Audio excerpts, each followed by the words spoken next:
UnitedHealthcare has been exposed for intentionally targeting vulnerable customers and engaging in conduct that one court referred to as particularly egregious. Now, the company has been ordered to pay a historic $165 million in penalties. A Suffolk Superior Court ruling exposed a troubling pattern of deceit, ordering UnitedHealthcare to pay $165 million in penalties. The case centered on deceptive practices that involve tricking vulnerable Massachusetts consumers into purchasing unnecessary supplemental health insurance. These policies, which often cost more than consumers could even afford, were sold under the false impression that they were part of a comprehensive health insurance plan. The court also found that UnitedHealthcare's affiliates, which include Health Markets, Chesapeake Life Insurance, and Health Markets Insurance Agency, were intentionally misleading their customers. The companies claimed that their agents represented all health insurance carriers, but that simply was not the case. Instead, agents pushed supplemental policies as if they were essential parts of major medical coverage, often bundling them together to confuse consumers. The court found that UnitedHealthcare's deceptive conduct was, quote, particularly egregious, unquote. These deceptive tactics targeted financially vulnerable individuals,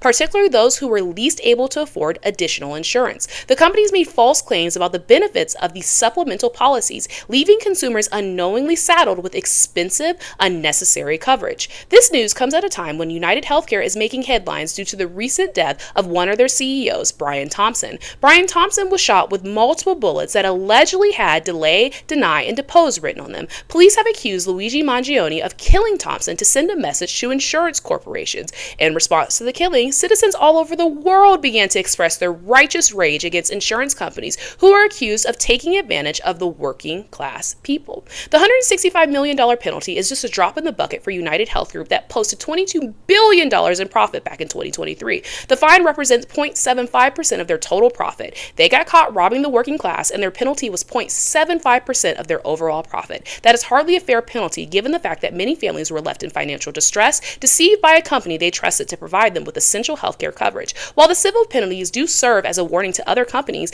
it's clear that much more needs to be done to protect consumers from predatory practices in the health insurance industry. Good news is here for millions of Americans. Medical bills will soon disappear from credit reports. The Consumer Financial Protection Bureau, aka the CFPB for short, just finalized a new rule that will prevent lenders from seeing medical debt when making decisions about loans like mortgages or car payments. This rule will help over 15 million people whose credit scores were dragged down simply because they got sick. Now, a sudden illness won't ruin someone's chances of buying a home or getting a loan so they can afford to buy a car. Why is this such a big deal? Well, medical debt has been a huge burden for many working class people.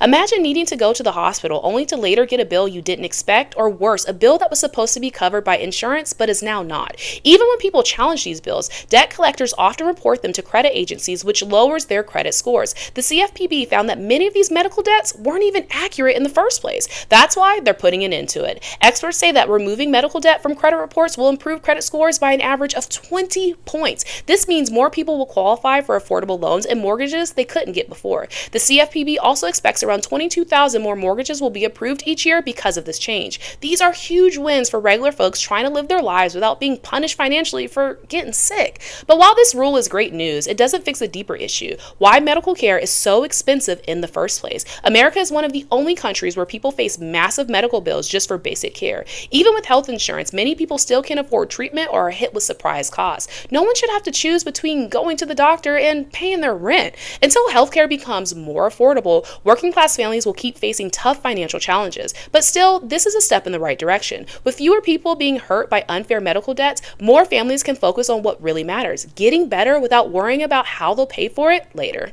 A troubling discovery was made at Fort Lauderdale Hollywood International Airport. 2 people were found dead in the wheel well of a JetBlue plane after it landed. This shocking event has raised many questions, especially since it's not the first time something like this has happened. The plane had flown from New York City, and the bodies were found during a routine inspection. The airline didn't even know who the people were, and it's still unclear how they managed to get onto the plane in the first place. This is something that authorities are honestly still trying to figure out. The plane had flown for hours before it landed in Florida. It had been in the air at over 30,000 feet, where temperatures temperatures were freezing cold. It's hard to imagine how someone could survive in the wheel well of a plane, but the truth is, most people do not. In fact, about 80% of people who try to stow away in the wheel wells of planes die because of the cold, lack of oxygen, or pressure at high altitudes. The authorities are concerned because this isn't an isolated case. Only a few weeks ago, another body was found in the wheel well of a United Airlines flight. Both of these incidents have brought attention to the serious security issues at airports. Honestly, TSA won't even let me through security without patting down my braids and testing my hands for explosives. So how are these people getting past security and sneaking onto planes?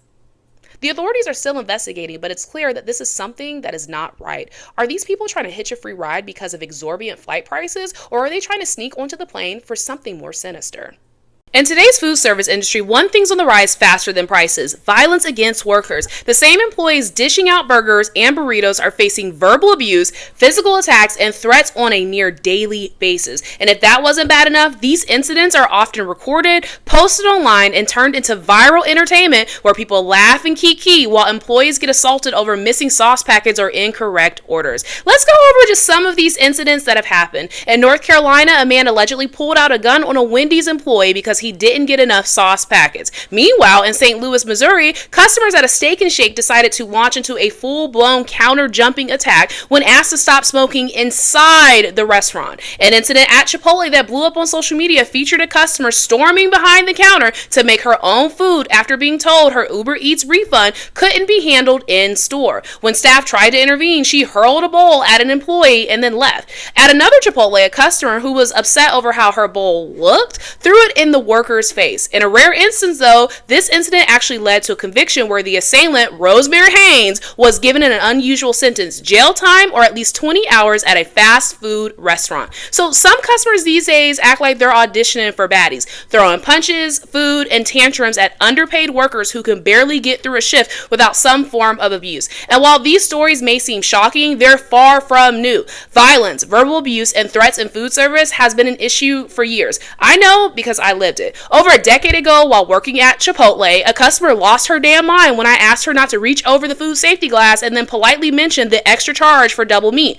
I was just trying to give her a heads up that the lady next to me was about to yell double meat, which would then result in an extra charge. She threatened to whoop my ass. I'm not even joking. Then she complained to my manager that I was rude, and then she ended up getting her meal for free while I got chewed out for being rude. That moment stuck with me for years later, and I honestly pray that lady is looking up at us right now, but that's neither here nor there, because this isn't just about my experience. It's the reality faced by thousands of workers that work in food service. According to a landmark report by the Service Employees International Union, or SEIU, from 2017 to 2020, over 77,000 violent or threatening incidents were reported at major fast food chains like McDonald's, Burger King, Carl's Jr., and Jack in the Box across California's largest cities. Some of these incidents resulted in serious injuries. Workers already stuck earning poverty wages are left with no protection and no recourse, while the corporations making billions off of their labor look the other way.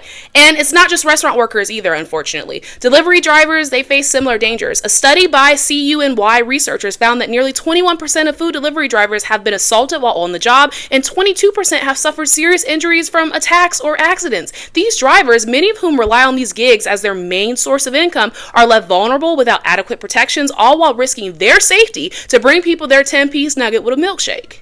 That's not right, and it cannot continue. Corporations raking in billions owe it to their employees to provide real protection, fair wages, and a safe working environment. Nobody should have to fear for their life while flipping burgers or delivering tacos. It's long past time for change. Whether that's through unionizing, demanding better contracts, or enforcing stricter safety protocols, workers are not expendable, and until these companies step up and treat their workforce with respect, things are not going to get any better. It's simple. It's easy. The people feeding us, they deserve better. They deserve dignity, protection, and a workplace free from violence. And we, as a society, have an obligation to stand behind them. There's a big fight brewing at American ports. Workers at 14 major ports from Maine to Texas are gearing up for another possible strike. The issue, whether their jobs will be replaced by machines. Back in October, workers from the International Longshoremen's Association, aka the ILA, went on strike for 3 days, according to CNN. The boss's inability to accept a fair deal caused major disruptions because these ports handle over half of the United States imported imported goods.